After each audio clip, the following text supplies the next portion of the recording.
Hey, everybody. Welcome to this week's edition of the Marketing Happy Hour. I am one of your hosts, Dr. Christopher Vogelmann of drvogelmann.com, and the new branding that I'm going through right now, which is Funumental. And we are here to give you the news and views that you can use as an entrepreneur who wants more customers and more funds. And with me, as usual, from the great state of New Hampshire is... Hey everybody, I'm John Paduchak. I'm with Videos Are Social. That's our digital agency where we do all things video. Oh, how incredibly timely. And with us from the Buckeye State, the man from Ohio who will never lie. Hey guys, what's up? I'm Kam Jennings, aka Cam Fats from epicconversions.com and the One Step Away Marketing Podcast. Thanks so much for having me, guys. Always glad to be here. That is an awesome podcast. And from sunny British Columbia, our neighbor to the north. Hello, this is Kayvon from Vancouver, from Simplify.zone. If you're with Simplify.zone, you're never alone. What did you say, Dr. Vogelmann? Yes. With Simplify.zone, you'll never be alone. You'll never be alone. And you can get unstuck and make your own luck with Simplify.zone. There you go. That's a good one. Did better. I've actually used that tagline before. Yeah. Get unstuck and make your own luck. So yeah, it's all about getting unstuck and getting back on track. Yeah, and speaking of getting it back on track and getting unstuck, we're talking today about the screw-ups and the flubs that can happen. And how to reduce that number of flubs when you're doing video. And mind you, I have a great example of that today because we are late because I forgot to press the go live button. That is one of those things that can go wrong. I had the timer going and we're all like thinking, yeah, we're going to do it. We're having a great time. And then Kayvon pointed out to me that it said starting soon. Yes. Why aren't we live yet? Why aren't we live? Because we were dead. It was dead air, actually. So you never want to have that. So John, you actually, I think we're going to start with you because you actually teach people how to do live events and things like that. And I love your new branding of Videos Are Social. Thank you. And it's one of the most common things. People just don't, I don't know why, people just don't want to look stupid when they're doing their videos. They think that I'm going to goof something up and make a major mistake. Something bad is going to happen, And there were four things that you talk about a lot. The fears that people have. The technology. What am I going to say? How am I going to look? Like I'm afraid to show my face on camera. And then, of course, I'm forgetting the fourth one. What's the fourth one? Wait, it was camera confidence, was it? Was it confidence on camera or was it the technology? Uh-oh. We forgot number 4. I forgot one. So let's repeat them. What's number 1? So number 1 is putting their face on camera. See, now you're on the spot, John. Now you're on the spot. That's great. This is great. Knowing what to say. Worrying about what they'll continue to say as time goes on. Like, how do I keep up the conversation and keep the ball rolling? I find that the older I get, the more that I forget my lists of 3 and 4 and 5. I used to bang them off the top of my head, and then now I'm like, wait a minute, it's recording. Oh, it's going. People are watching me, and now I'm on 4, and I can't remember. I created these. I just need one thing to remember, which is push the damn buttons. Should have made my notes today. I had that sticky notepad and I didn't do it. And and that's one of the biggest things too. People are, obviously concerned. I'm going to forget what I'm going to say. Does it really matter? Somewhere along, you just come back around the topic and say, you know what? I remember number 4. This was it. So what about professionalism? People always want to look super slick and professional and never make a flub. What do you say to that, Cam? Yeah, I mean, I can only speak for myself, right? I mean, but I can't say that there's like a gold standard. For me, what has really worked well for me was like owning my fears or owning my imperfections, just like putting them out there. Like if I'm nervous or if I just messed up, I just own it. Like I remember this one time, several years ago now. I was mispronouncing paradigm, like paradigm shift. I was mispronouncing it on the video. It's I was great. saying I said it's Paradigm. paradigm. It requires, it requires a paradigm shift. You must have this to make things happen. Perfect. And I must have mispronounced it several times. And it was crazy. Then I had to do another video talking about how I just owned it, how I messed it up. But yeah, for me, that's worked really well. Putting my mistakes out there. I think it makes you more relatable to people because they feel like, hey man, I'm not perfect. If this cat can do it, well, I know I'm smarter than that crazy bearded animal. So if he can do it, Hashtag, if he can do it. Hashtag crazy bearded animal. There you go. Yeah. There's a Graham Norton clip. He has a talk show host in England, Yep. and he has Benedict Cumberbatch, which also does voice work. He is a professional, and he did narration on this nature show about penguins, and the whole time he pronounced it penguins. Penguin. And like they said, like, how the hell do you not know it's penguin? And he said, and by the way, you don't do this alone. There's a room a whole team of full people. of experts on the subject matter that they can help you fix it. So yeah, it apparently can send Nobody penguin. wanted to correct him, Kayvon. They were like, man, Yeah. that's Benedict Cumberbatch. We can't. We That's don't want to Doctor offend the Strange. guy. You don't want to mess with Doctor Strange. You don't want him Or to walk Sherlock. off the set.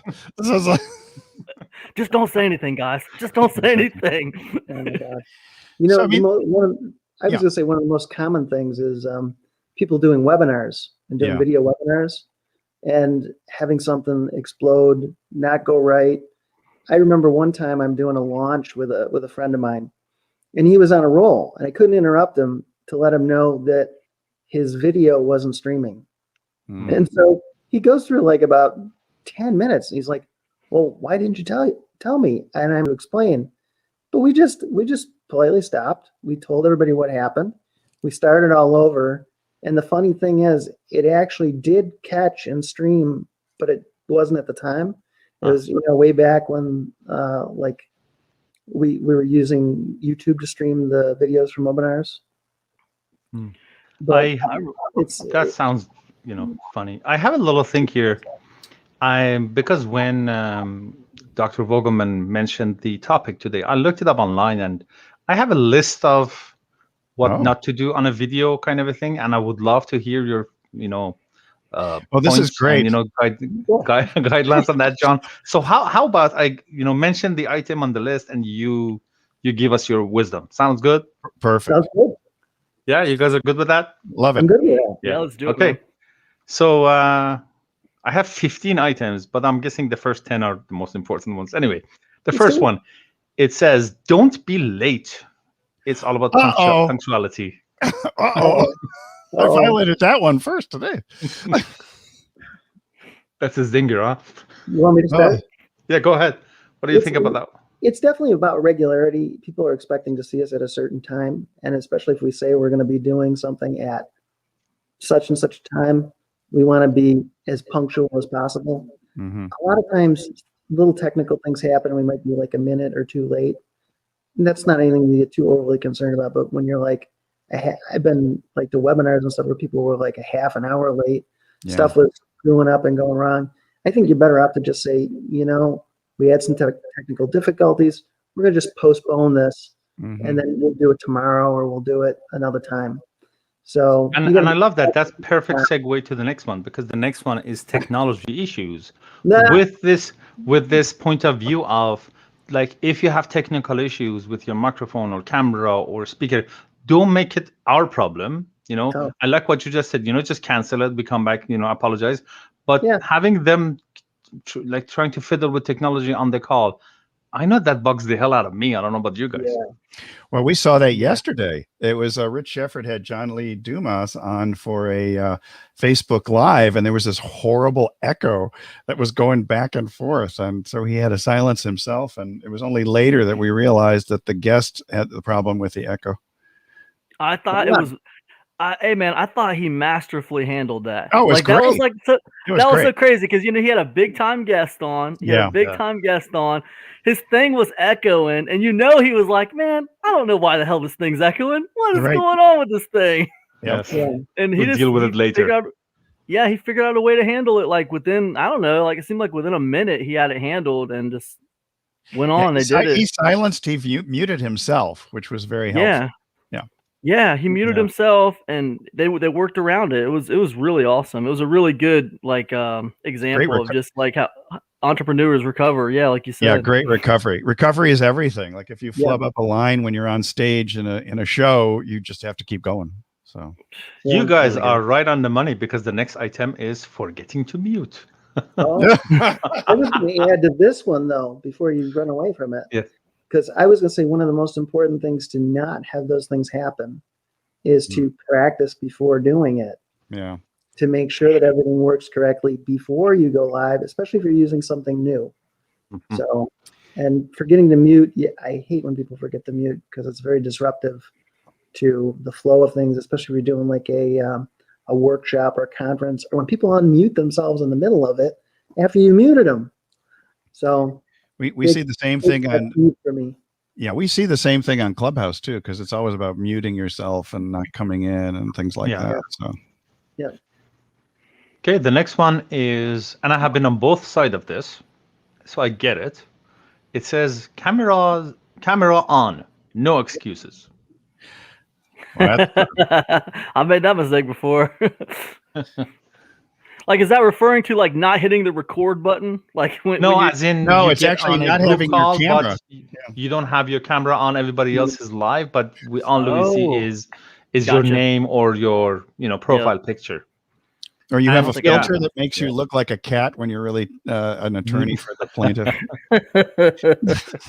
So all those, I guess, they bring the quality down. So I guess the next two can be combined. Don't call from a noisy place, and don't call from your cell phone. I guess cell phone also will refer to the movement of the camera as you walk around. And I have been on those calls. People called me from a noisy place, no camera, and or sometimes cell phone walking around. And I try to be respectful, but I have to say I left the call angry. When it comes to the cell phone thing, I mean, this is a broadcast studio in your hand. And I would say, for example, if you're doing an Instagram Live, it has to be on your phone. There's no alternative to that. True. I guess like for me, like it was like speaking on Kayvon's point, like for me, it irritated me too, man. So it wasn't just you. It irritated me also just out of nowhere. I went from being in a good mood to being, after about 15 minutes on that call, it was like, I ended up having to say, hey, listen, no offense. Can you just sit down somewhere and just like set your phone in a stationary location? Because it like when you're walking around, over here. It's moving around. It was weird. Yeah, and I felt bad about it, but it's irritating. There's a particularly odd thing about that. So I do agree that you want to not do that to people. Yes. We see enough of that in motion picture films these days. I don't know if you guys have ever noticed, you're watching one of these, a lot of new movies do this. They have this pan where they follow the people around. I think it's called shaky camera technique. Well, think about Blair Witch Project. Blair Witch Project, the whole thing was like that. I mean, I understand that they do that for effect to a certain extent, but you don't want to do that to people that are watching you while you're trying to speak or, whatever the case may be. And, they actually make great stands now that you can connect on your table, and then just like a little clip, almost gooseneck lamp. I've got one next to me, but I'm afraid to take it off. I might knock something over. But and I'd show it. But they're so convenient to use, or these little tiny tripods that you can put your phone on and all of that stuff. There's really no need for that. Yeah. You mean like one of these? There you go. Yeah. Nice. Yeah. So I mean, it is an effect in films, but there's no need to bring that the kind of video that we do. It's very distracting. Hey, that damn Blair Witch made a lot of money, but you know what? No it don't translate well, the conference calls. Well, no, unless you have Blair Witch conference calls. Blair Witch filter on your Zoom. It's crazy how much money they made on that movie. Seriously. Oh my amazing. goodness. Go ahead, Kayvon. Sorry, What's man. next on your The next one list? is about it's about preparation and being prepared. So let's brainstorm. What are your tips and tricks to be prepared for a call, especially if you have to do a presentation? I love everything on Post-it notes. This is like Post-it. The 3M Corporation has my undying love. I can see that. I put little things on here.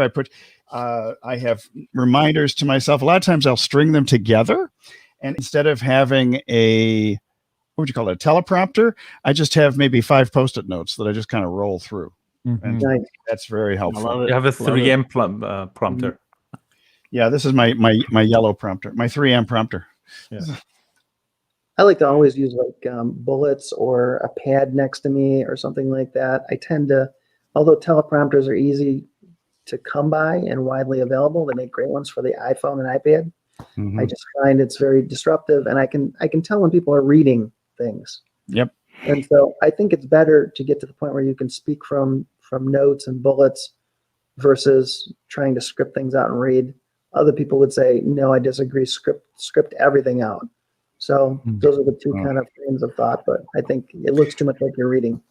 I think it has to do with how you communicate and you deal with information. Like for example, I'm very much like you. I deal with bullet points, and in between I just ad lib. But if it's scripted, then it comes very robotic.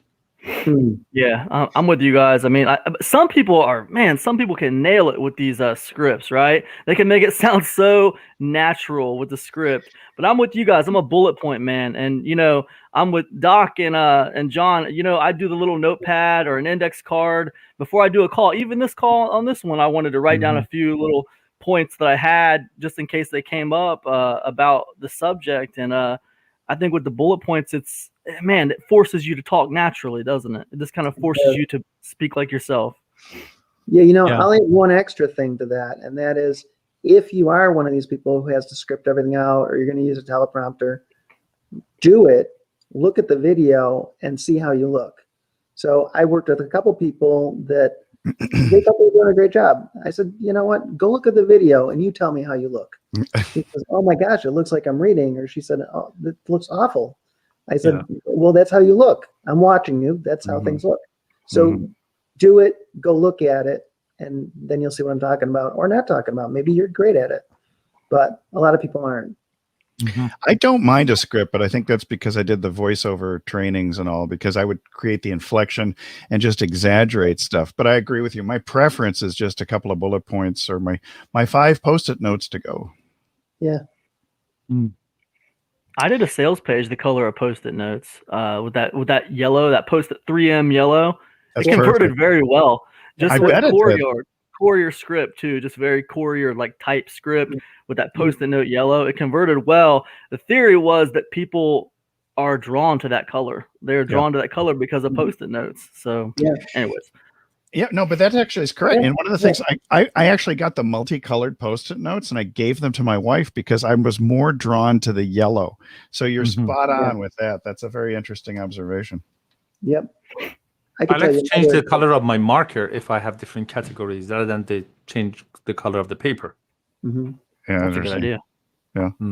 But it does keep you, anything that you can use to keep you focused is extremely important, because my attention will just wander all over the place. Forget squirrel. I'm looking at the birds, the trees. I'm checking out, why is that ant crawling across my desk? I mean, all those types of things. Oh, look, there's a cloud in the sky.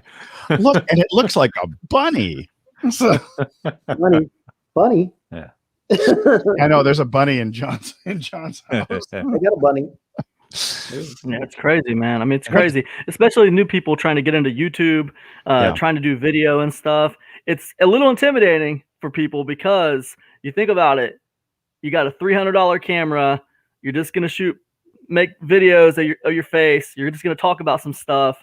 Well, you got $1 million marketers putting their ads in front of your video. They have better cameras. They have better scripted videos.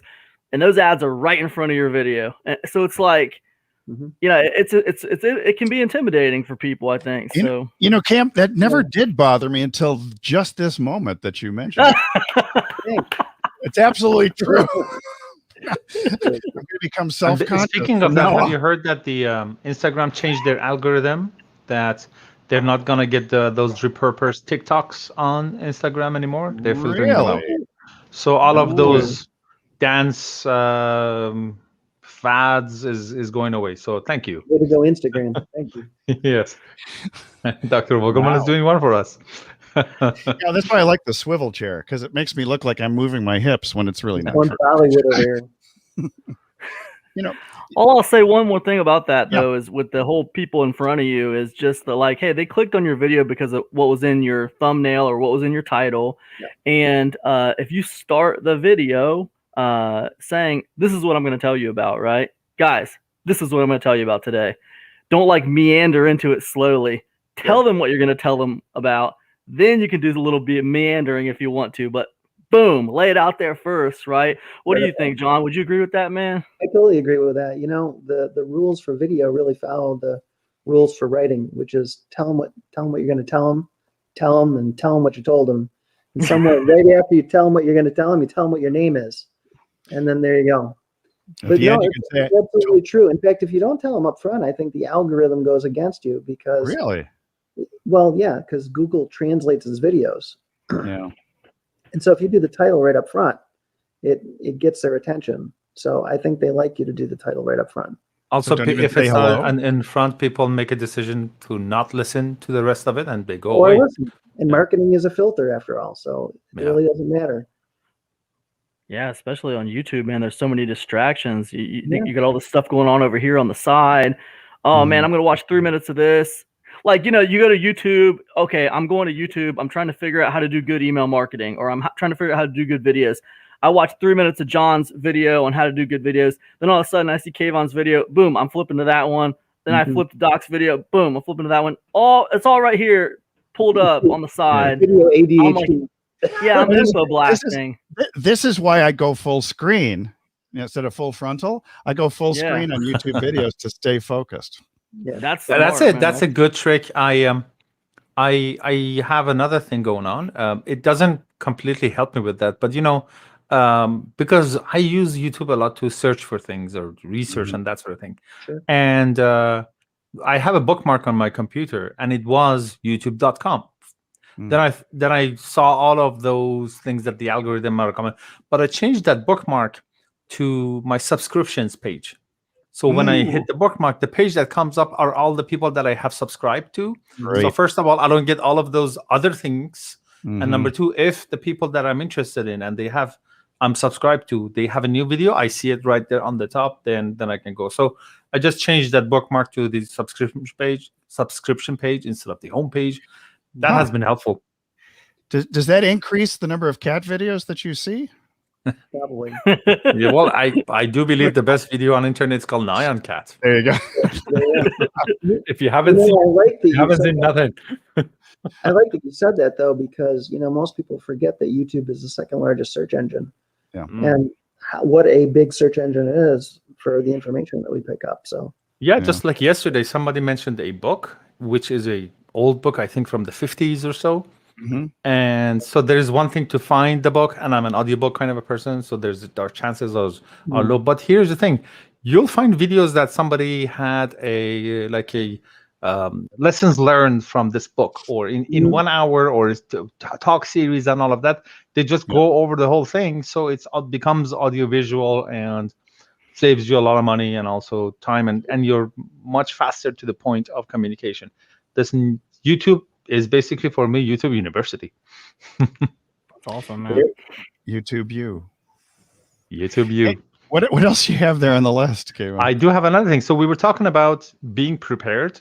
Yeah. The next one is called being too prepared, and I'm guessing is referring to interviews because it says being too prepared, i.e., delivering a monologue. oh yeah, Yeah, as opposed to a conversation. and As droning opposed to in a as conversation. Or also, seen- you know, I'm sorry. No, go ahead, Doc. I was going to say, because I've seen this with interviewers where they have their list of questions and they have a specific list that they ask everybody. But then when an interesting topic comes up, they don't use a follow-up question because they're so scripted in that rigidity of question asking. Yeah. which I That's don't exactly like. what I was gonna say, man. That's exactly what I was thinking. The exact same thing. The interviewers, they just plow through they got 10 questions wrote down, and they just plow through them. They don't even stop to have the conversation. So Rigidity is the death knell. Yeah. Like if you get too caught in a specific pattern, the best interviews are ones that can go off script a little bit. Yes. And really kind of, hone you in. I did an interview a while back with a good friend of mine. He's a documentary film producer, and I'd never really done an interview with him, but I mean, he's interviewed some amazing people. Yeah. And it was one of the best interviews I've ever done or created about me, just because he did such a great job with the, just being able to kind of flow with the conversation and off script a little bit. So you can definitely be way too over prepared or way too stuck to your pattern. Yeah, and let me get to you guys a personal story, something related to that. Yeah. So my daughter, when she was young, grade 3 or so, she came to me and started talking to me, but she was screaming. And I'm saying, so okay, why are you yelling? And she, in a very calm kind of a way that there is nothing personal. I said, well, that's the only way to get your attention. I said, what do you mean? He said, I don't know. When you're watching TV or something, I talk to you, you're like, yeah. Oh, that's interesting. So if I have something to say and I need to get your attention, I just scream. Wow. So I'm like, damn it, she bypassed my system. That was eye-opening, wasn't it? So it's like the when you mentioned the interviewer, they are thinking about their next question. Yeah. It's like that the guest is talking and they're okay, okay, let me get to the next one. That kind of a thing. So like that. And you know what I try to do when I do those interview things? Like, man, I try to talk to the person for like about 5 or 10 minutes before we start it to like kind of like get more comfortable with each other. So I know if they're gonna interview me, then we're gonna be cool, man. We're gonna be able to flow a little bit better. Yes. If I'm gonna interview them, then I'm just an old dog. I've been doing it for a while, so I won't get caught up in that little format. But yeah, man, that happens all the time, man, with those interviews. If you're an old dog, can we teach you new tricks? Doubtful. That's the depressing part. Fetch that interviewee. That's really important too with online meetings, now as well. I think because we're all starting to meet more virtually. I had a lunch club thing today, and I went through and got to know a little bit more. We have a little bit of a profile of the person we're talking to, and it's kind of nice. You can just kind of go off the profile, so it gives you a base place to go off of. But it makes for a helpful starting point. It's always good to have some kind of starting point. You know what I do with like random meetings or lunch club meetings or other ones? I just the other day I wrote a little like 3 or 4 paragraphs about me, and when I get those confirmations, I send that to them. Hi, this is who I am. This is what I do, and this is what I'm working on these days. So, and I see they appreciate it. They send me back something about themselves, and we kind of, it's like that conversation that Kam mentioned before the actual thing happens. So it warms up the conversation a bit, and also, piques curiosity. They have now questions to ask you about your project that you're working on or your approach to something. So that's that. And as far as meeting goes and group meetings, the next one on my item is allowing unauthorized access. That's a tricky one, right? Yeah, don't do that. Yes. You got to know the people that you get on your call. Right. John, I'd like to hear your opinion on the next one, which says moving too much on camera or doing too many gestures. What? Yeah, how do you like that? Well, it was a pattern interrupt. It goes with that. It goes with that same thing about the movie studios now doing this panning thing and looking around the room, and it's so disruptive, and a lot of people don't handle it. I mean, I don't handle that well. I get vertigo watching people do that. So it's like I start watching that. Next thing I want to go find a bag, It's terrible. It's just very, very disruptive. Worse than that are the movies that I have seen a few, like, and I watched like first 2 or 3 minutes of it on Netflix. It was like as if you're a gamer and you're in a video game. So from your point of view, and things change like that. Like after the first minute, was no, thank you. Yeah. A lot of those they call those found footage films. They got a lot of those found footage films out there that are kind of like that, where it's just, like Blair Witch style, whatever. I do think it's important to be animated with people and change your tonality and maybe do some hand gestures a little bit. I do that all the time, man. It's a bad thing. Yeah, and that's good because it does catch people's eye, but you don't want to make quick moves, lots of crazy moves. That's hard for people to watch. I used to play in bands all the time, right? When I was like younger and cooler, and and I remember thinking back then when we start, when I first started, and I looked awesome. I was up there rocking out. I said, guys, we got to start recording our practices, man, so we can figure out what we're doing and how we look up on stage. We got to figure out if our stage presence is good. So I started recording recording the practices. And like what I noticed was I was just standing there, Kayvon. I was just standing there. I'm going like this. Yes. I thought in my head, like I was like rocking out. I wasn't. Yes. So then I figured out at these shows, like I needed to like exaggerate everything I was doing, kind of like a WWF or WWE wrestler or something. Like everything was exactly like David Lee Roth. Like it was exaggerated, right? And I kind of transferred that skill over to marketing a little bit. When I started doing video and marketing, I transferred that skill over. So I will like try to exaggerate sometimes and just be a little bit more animated because I think it keeps people a little bit more like focused on what's happening. As long as it's intentional in serve of the message that you're saying, because the movement could be distracting, or in case of rock music, headbanging goes with the beat, so it helps with people. Or if you are making a point, like if you're describing something that has 3 phases, you go like this, like that in front of the camera. Or I guess I should go the other way, so it's from your left to right, and things like that. And I like how, in my mind, I like to hear what you guys think. This is connecting to what John said at the beginning of go back and watch yourself to see if your reading from something makes sense or not. This is also what I heard from a master vocalist, singer, that he was referring to his tape recorder as the biggest master that he ever had.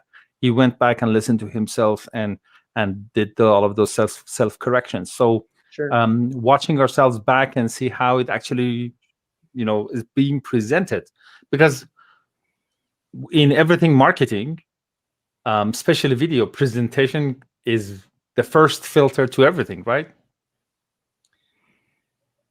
Right. Yeah, like all the head nodding. Well, I was thinking more in terms of the audio again, because I really to this day don't like to see myself on camera, but I don't mind listening to myself. See, I'm the other way around. I can watch myself on camera. I don't like the sound of my voice. If we put us together, we have one fully functioning performer. Yeah, but I also have this tendency, I know, and my wife says this to me all the time. I used to be in a position where I used to talk a lot on the phone, like almost constantly. And I have this tendency that my voice will go, I get excited, my voice will go high, very high. And I had to really start to intentionally go, I don't like that. I don't like that sound. I don't think so. Yeah. So I had to try to really concentrate on speaking lower and stay in, a little bit of a lower register. Yeah. But I only noticed that after like playing back videos and, people get a kick out of my laugh too, because it's kind of high.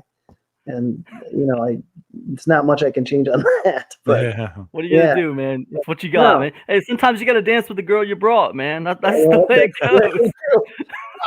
Exactly. Another thing that I learned in Toastmasters was, the ahs and ums, and also the filler words. Anyway, like this or saying that a lot. So we are saying a lot of words and lots of noise coming up, but we're not actually saying something. So which the opposite of that is the skill of using silence to make a point. The other Just thing like now. the other thing that works good with the skill of using silence is, and this kind of goes back to the whole motion thing, but one of the common things that we do in video when editing is we'll do jump cuts, which is cut out that empty space, which causes an unnatural motion, but it's great for people who kind of stand still because it makes it look like they're moving a little bit, and it does cause a little bit of an unnatural motion. But having those uhs and ums makes it, I don't know, sometimes can make it a little bit more difficult to make those cuts, but I will easier on say the face. eliminating uhs and ums entirely makes it seem as though it's artificial. That too. The occasional one is not a bad thing. No. I tell you what, I'm bad with the ums, man. I tell you, it's like a cadence or something. Sometimes I will listen back to videos sometimes, and I'll think, my goodness gracious, Cam, come on, man. It's like you're preaching with ums or something. It's like the church like of It's horrible. It's absolutely horrible. So you guys are totally. I think you're spot on. Personally, I mean, the ums, they got to go bye-bye. I mean, at least most of them. I mean, maybe some are okay to make it sound more natural, like what you guys are saying there, but for the most part, my goodness gracious, man, so many ums. It's ridiculous. Yeah. In the same category, I have two pet peeves. One is using the word like a lot. I do it all the time, man. All the freaking time. It's kind of replacing every other word. And I'm like, and he's like, and it was like, and I'm, that sometimes drives me nuts. Another one is, yes, go ahead. I'm like a 14-year-old girl with those likes. I'm like. I mean, come on, man. Go ahead, Kayvon. The other one is unnecessary exaggeration. Somebody goes somewhere on a vacation. So how was the weather? Oh, it was super hot. No, well, it was warm. It was hot. It's not super hot. Or how was the food? Oh, it's super delicious. Not everything has to be super. It's delicious or warm or hot is acceptable word. So we have everything is either garbage or super something and nothing in between. So when actually something is super, we have no way of finding out. So those unnecessary exaggerations, I don't deal. I like to be precise with my words and as much as I can. And when people do that, I very much appreciate it. Super awesome. Yeah. What about the supermarket? But what? You had to do that, huh? I appreciate when people use words I'm not familiar with either. Like you never notice it. You guys notice it when someone starts breaking out vocabulary words. You're like, wow, I don't hear that word every day. That's interesting. Like I heard Sheffrin the other day use the word purview, like PUR. Purview. Yeah. You guys know purview. You don't hear that word every day. That's not a word that just gets thrown around all the time. Yeah. So you know who's good at that? Jay Abraham. He always has $50 $50 words, $100 words. Get at your lexicon.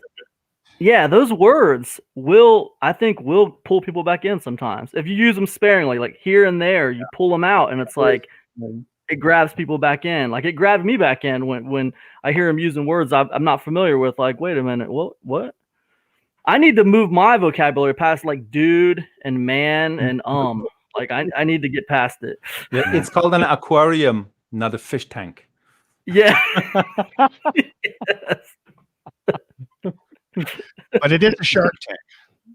Yes, it's a shark tank. It works. Cool. Next one? Yeah. Yep. Next one on the list is forgetting to change your background. Oh. Do I have to pull my books out? I guess we're all doing good, huh? We're okay on that one. I forgot to change my background today. There is nothing to change. Yeah. I moved the Buffalo Bills bumper sticker though. So I have mixed feelings about the change your background thing. yeah. You want to hear why? Why? Yeah, man. All right. So I think that sometimes your background can share part of your persona or tell a lot about your branding or who you are. And so a lot of times you'll see me use similar backgrounds, see me dress similarly in a lot of things. especially, like professional stuff. I like blue. I tend to wear, blue shirt or whatever when I'm on video for a lot of stuff. So in some ways, changing your background isn't always a great thing. I think sometimes it's more telling about you and your personality. Now, on the other hand, if you've got a messy, incomplete, not great background that's not interesting, I think you get a serious problem.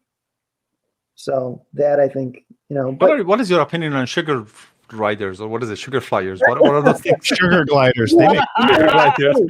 No, I'm glad you brought that up, because that is a great question you asked, because I actually get more comments about the cage. So people will go when I'm doing, like when I'm on Lunch Club or something like that. I tend to sit here when I do the video with people, and they go, "So where's the bird?" "Oh, it's not a bird."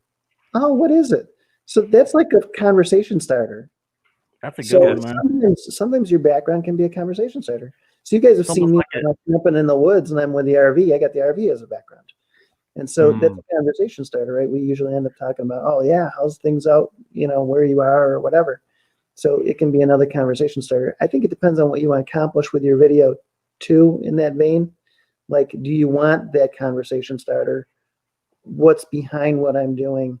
Obviously, I wouldn't use this background. I mean, for this, it's fine. I like people to see my personality and know that I have pets and that kind of stuff. It's kind of cool.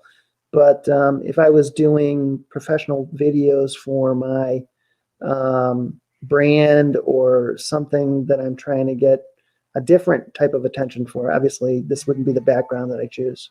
One of the things I like to use a lot too is my screens.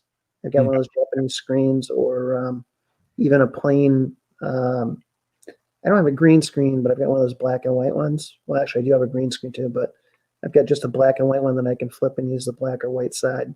Just have a plain background sometimes. So John and I have the same. John, everything that you're sharing, go ahead. We actually have the same screens. I don't use mine as much as John does. It's almost like a background can become a character in your show. Yes. Yeah. See, everything John is sharing with us is going full circle back to one of our previous episodes, because it's not background or not background. It's not hand gesture. Everything needs intentionality. So if it's there with intention of communication, there's a message to that. Using hands, background, and all of that. It's all connecting to that to me.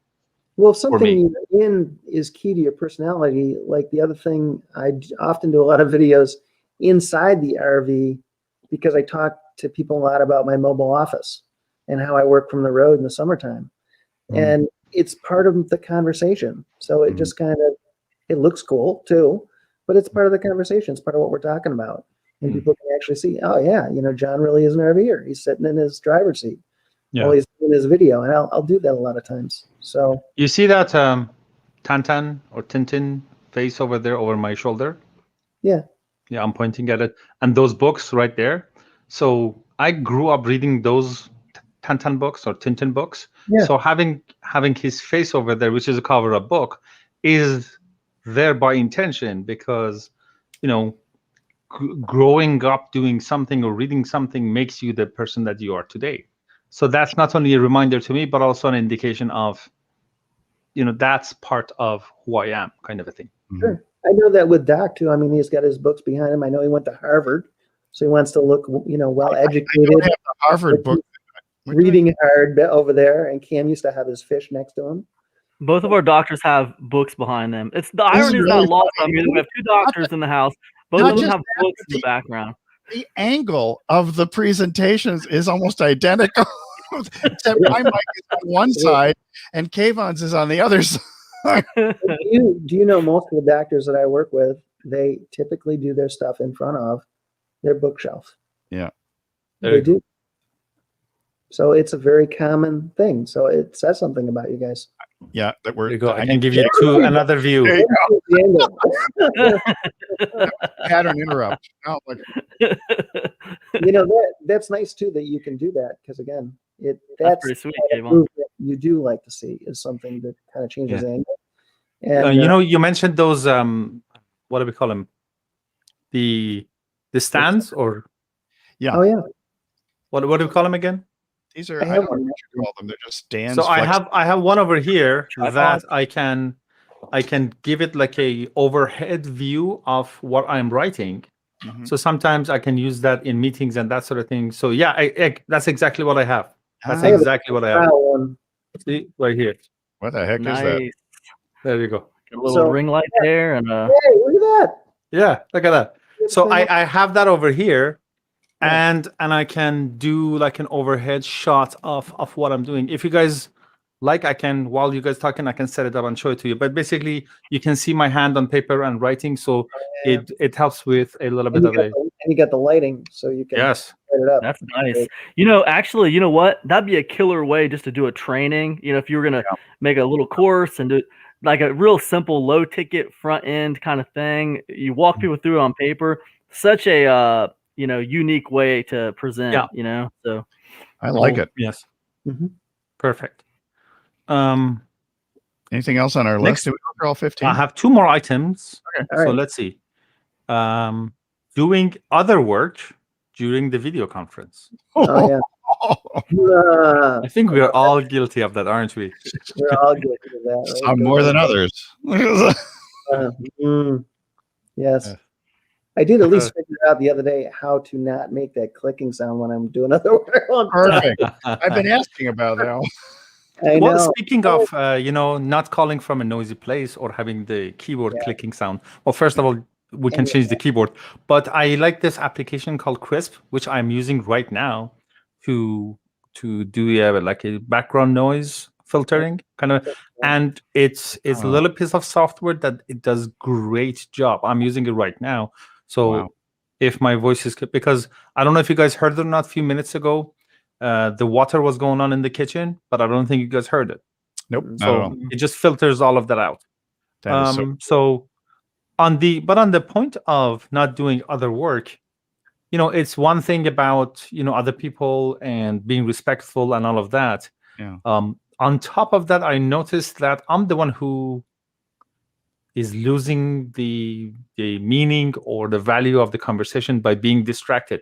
Right. So or let's call it, I don't know, selfish reasons, or I don't want to, because I'm on the call anyway, I might as well be completely engaged and connected and all of that. So doing other work is, first of all, multitasking, and both work are going to be lower quality and diminished and all of that. So I don't like to lose an opportunity. So that's how I make sense to that. You know, they say it's scientifically proven that multitasking doesn't work. They say that there is no true multitasking. Your brain has to like go back and forth rapidly between those two tasks, so that you're not even really multitasking, honestly. So it's you're missing things. Your brain's filling it in, isn't it? Yeah, it's your Yeah, anterior it's one of those things, gyrus. Yeah. Yeah. It's- I can do that. yes. Hey, can we talk about audio quality? I mean, I guess that's part of the technology, John, that you mentioned before, because I think people underestimate the quality of audio with respect to doing video, and just the fact that a lot of people will listen to videos in the background when they're doing something else. Speaking of multitasking. I know. I'm glad you mentioned that too, because I forgot to change my mic again today. I keep meaning to change to my small. And I do believe audio makes a stronger emotional connection with the viewer or listeners, rather than just the video. Video enhances it, but I think it somehow it's deeper, or maybe it's me, more of an auditory kind of a person. But I find audio very, very important. Like, I tolerate lower quality video, but not sound. Yeah. I'm okay with video going back and forth, or even shaky and all of that. But if this audio is going to change like that, I'm out of here, kind of a thing. Well, I think the other thing we expect is we think the audio is always going to be better because it's not usually as affected by things. We're especially those of us who are a little older, we're used to having good audio. We've listened to good shows on radio. Yes. And we've all been in kind of that situation where we've been watching something in the background and just really kind of listening, and maybe not really watching, but listening. And so we kind of grew up that way. I'm not quite sure where the millennials are on that, they have a different fixation with audio. But they have a different fixation with technology. So it's kind of like the technology. They grew up with it. They grew up with it. That's different. It has to be perfected in a different way. But we're used to that old style of audio and TV with TV. You know, man. Our youth. My youth. Our youth. It's weird, man. It's different. Gen Z, they process information so fast, you know. But I feel like they process information on a topical level. Like they don't look at it as quite as deep as we look at it. You know what I mean? They won't like engage with it on a deeper level. They'll process like 8 things, like in the amount of time it takes me to process like 3 things. But like I'll get a lot more out of those 3 things. I don't know though. It's weird. The generation thing is. I could talk a long time about that. That's really strange. I read something about that somewhere. I don't know if it was this conversation that I mentioned it before or another place. I'll just go quickly repeat it. So, because the way that we grew up, basically we dealt, as you said, with TVs and books and that sort of thing. That's how our brain evolved to deal with information. Right. There was no such thing as hyperlink in books, something to click on and end up somewhere else. So we go deeper on, I don't know, for the lack of a better term, understanding something rather than how this connects to other ideas. Now, the new generation, because how the information is structured around them, their brain works with that way of dealing with information. It's like you have 2 athletes. One of them is a weightlifter. The other one is a runner. It's the same set of muscles, but trained differently.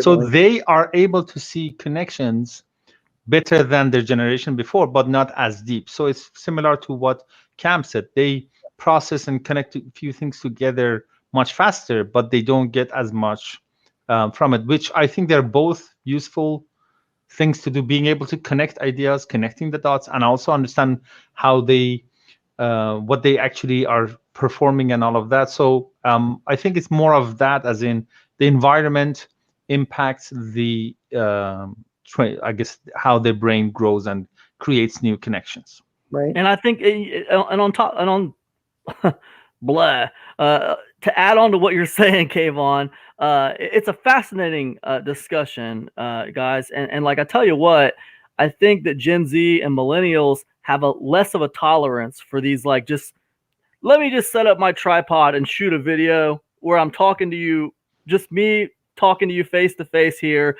and I'm going to give you some valuable information. You know, maybe I'll hold up a card, or maybe I'll do it on a whiteboard. These newer guys, they have very little tolerance for that. They don't have a tolerance for this, a single camera showing you the training. They get bored fast. They get bored really fast. So it's interesting. So it's, well, let me ask you guys a question. How much of what percentage of your search is voice search? You ask Siri something or ask Google something. It's becoming more, I would say, but it's probably 3 to 5% at this point. And the new generation, they do that a lot more. Like they more. quickly, you know, hey Siri, tell me this. What's going on with that? What's the, you know, what's the store hours of something? You know, my thing is Siri, turn on my flashlight. So Alexa, Amazon Echo. They got all these personal assistants. Everybody wants these Amazon Echoes and Siris and everything. So yeah, I have iPhones and Androids and Echo on my desk, so I have to put them on like mute because I'm talking to someone about something and one of them interjects and trying to give me his or her opinion. Goodness sakes, you wonder what it's going to be like in 10 years. What's it going to be like in 10 years, guys? I mean, it's going to be insane. We're probably not even going to relate to it anymore. We're probably just going to be like, what just happened? Okay, this is what happened. We used to be smart humans, dumb phones. Now we are smart humans, smartphones. And later it's going to be smartphones, dumb humans. Oh my goodness. And Cadillac's already got, don't even get me started on cars with the self-driving cars. Cadillac's already got their self-driving car. Tesla, you know, has self-driving car. I mean, man, what's it going to be in 10 years? Our phones are going to be smarter than us. Our cars are going to be smarter than us. Man, we're going to be obsolete. And AI will take over. In case of cars, I prefer that because they make a lot less mistakes than humans. That's right. So, you know, let them Probably drive. your insurance rates are going to go down, actually. You know, but listen, okay, let me just say this, all right? It is a rite of passage to becoming an adult, to get your license and drive. It's part of becoming a man and a woman. But no, that's when you slay the lion outside of your village. How come you're not doing that nowadays? Yeah, that's true. It's a rite of passage. I guess it's like it changes from generation to generation. You want to go back to Sparta? What will it be? What will it be in 10 years? What will be in 20 years? What will be the new rite of passage? You know, it won't be getting your license anymore, I guess. Everyone's going to be having their cars drive them everywhere. So, you know, I wonder what is it now, and we don't even know about it. The rite of passage will be your ability to set your own password. Unless we'll own our cars, you know, we're going to ownership is going down with cars. The newer generations, they're not interested. They'd rather do ride share because they don't want the responsibility, nor do they want the expense of having to maintain a car. Right. Yeah. And the major auto manufacturers are really focused on trying to encourage younger people to own a car and drive a car. That's their big push now in marketing. Mm-hmm. I tell you, it's changing quick too, because when I first came into this marketing game, let's say 2011, I say really got into real marketing, maybe 2012, 2013, man, I could put a half-hour video up and like people would love it. They'd be like, Cam, you provided so much value in this video. I could put a 2,000 word post on Facebook for free and it would just get ate up, right? Now, you can't get away with it, man. Not people just don't have the attention span for it. That wasn't that long ago. That was like 6 years ago or something. Mm-hmm. It's totally changed as far as like how people, you know, perceive that information now. So, actually, I think when you talk about attention spans and videos, that may be a subject for another marketing happy hour, because I think even the idea of the difference in approaching Gen Z versus Gen Y versus millennials, that would be an amazing topic for us to explore on the marketing happy hour. Yeah, good point. Matching your message with the audience. Yeah. Hey, if you have any questions or comments or suggestions on what you would like us to discuss on the marketing happy hour, we are open to all of your requests. So all you have to do is drop your comment or question here underneath the video, and we'll do our best to get back to you, because we love to produce the type of information that you want to consume and that's valuable to you. So any final thoughts as we round up this marketing hump day happy hour? I just want to say I had lots of fun. Before I know it, it's 1 hour. So I know. This was a good conversation, guys. I really enjoyed it. Yeah, same. Yeah, I know. I think we did a great job, like really covering everything. You had a great list, Kayvon. So, Well, thanks, I always learn Google. something. Yes, I always learn something when I talk to you guys. I love hearing everyone's opinions and what everyone has to say, man. I hope the audience gets value out of it. I mean, I'm learning something here, so this is awesome. Well, that's true for all of us. Yeah, well, not me, but yeah, that's true for all of us. Because he is in the simplify.zone. So, hey, so we'll be back next week. Same bad time, same bad channel. As I said before, put your comments and questions down below here and tune in next week for another edition of the Marketing Happy Hour. Bye for now. See you guys.